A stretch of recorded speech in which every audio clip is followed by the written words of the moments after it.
Bismillahirrahmanirrahim. Nahmadu wa nasalli ala Rasulihil Kareem. Assalamu alaikum and a very warm welcome to the Ministry of Foreign Affairs. I would first read out the Foreign Ministry's response to Prime Minister Modi's statement yesterday in Rajasthan. Pakistan categorically rejects the baseless, provocative, and irresponsible allegations made by the Indian Prime Minister during a recent public address in Rajasthan. The remarks, replete with distortions, misrepresentations, and inflammatory rhetoric, are clearly aimed at stoking regional tensions for narrow political gains. Such statements not only reflect a deliberate attempt to mislead the public, but also violate the norms of responsible statecraft.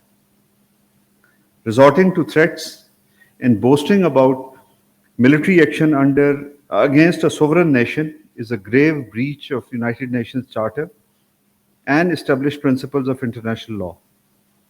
This dangerous approach undermines regional peace and stability. Pakistan remains a consistent and proactive partner in the global fight against terrorism. Any insinuation seeking to associate Pakistan with acts of terrorism is factually incorrect and patently misleading. It is a tactic often employed to divert attention from India's own internal challenges, as well as its repressive policies in the Indian illegally occupied Jammu and Kashmir. India's attempt to mask its serious human rights violations are well documented and well recognized by the international community. The plight of the Kashmiri people and their just struggle for self-determination cannot be obscured by aggressive rhetoric and political deflection. Pakistan urges the Indian leadership to exercise responsibility and restraint.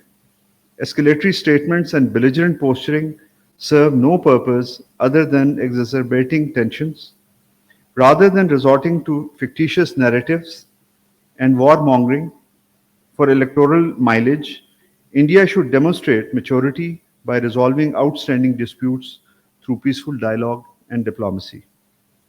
Pakistan remains firmly committed to peaceful coexistence, regional stability, and constructive engagement. However, our desire for peace should not be misconstrued as weakness. The people of Pakistan and its armed forces are fully prepared and capable of defending the country's sovereignty and territorial integrity. Any misadventure or aggression will be met with a resolute and proportionate response. Pakistan has demonstrated its resolve in the past and will do so again if required. The international community must take serious note of India's aggressive posture and hate-driven narratives that threaten regional peace. It is imperative to discourage such rhetoric and actions to preserve stability in South Asia. Glorification of conflict benefits no one, and the path to lasting peace lies in dialogue, mutual respect, and adherence to international law.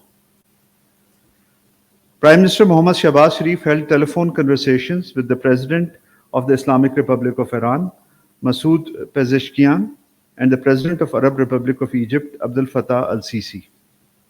While strongly condemning India's unprovoked attacks against Pakistan that led to martyrdom of innocent civilians, including women and children, the Prime Minister highlighted Pakistan's valiant armed forces' responsible, mired, yet befitting and forceful reply to the enemy.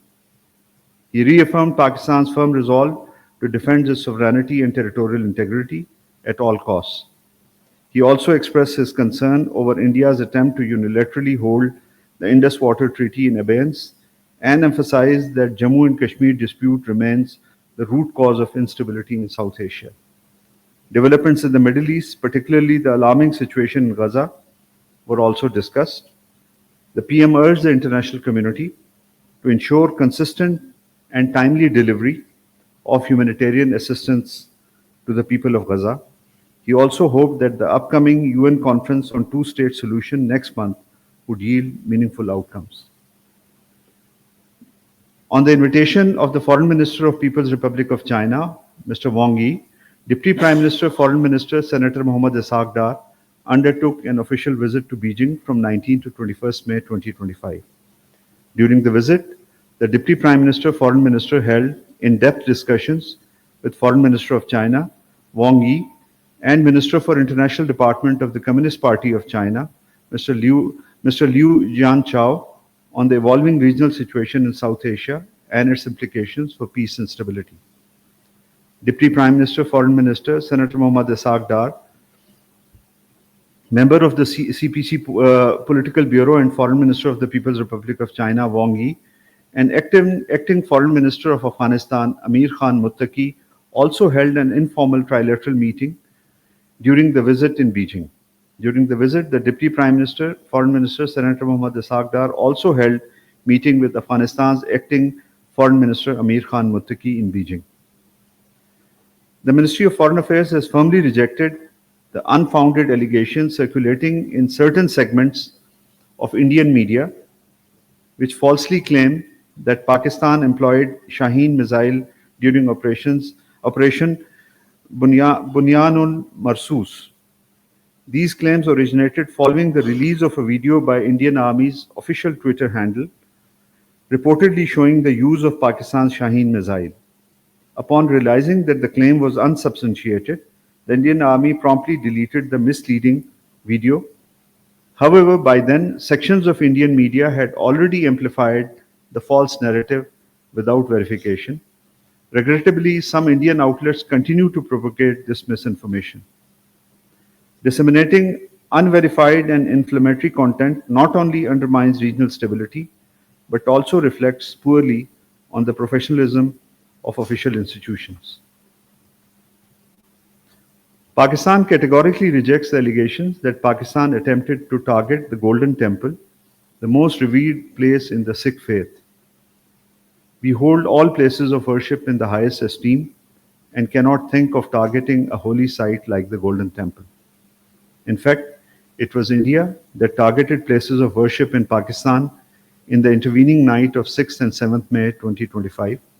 The allegations leveled by Indian side cannot shift attention from this unacceptable act. Pakistan is the proud custodian of many holy sites of Sikh faith. Every year it welcomes thousands of Sikh pilgrims from across the world. Pakistan also provides visa-free access to Gurdwara Sahib Kartarpur through the Kartarpur corridor. In that backdrop, any claim concerning Pakistan's attempt to target the Golden Temple is absolutely baseless and incorrect.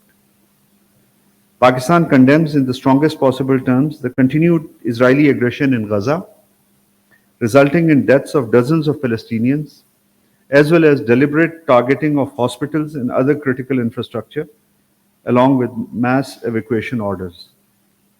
The expansion of Israeli ground operations in Gaza, as well as its announcement to take control of all of Gaza, poses a grave threat to efforts aimed towards achieving peace and stability in the region. In addition, Israel also continues to deliberately obstruct critical humanitarian aid from reaching millions in dire need. Pakistan reiterates its call on the international community for an immediate end to Israel's genocidal campaign and to ensure a lasting ceasefire in Gaza. It also urges concrete steps towards provision of unimpeded humanitarian supplies to millions of Palestinians in dire need, as well as to hold Israel accountable for its egregious crimes. Furthermore, Pakistan reiterates its unequivocal opposition to any attempts to displace Palestinians from their ancestral lands, expand illegal Israeli settlements, or to annex any part of the occupied Palestinian territory. I thank you, sir. The floor is open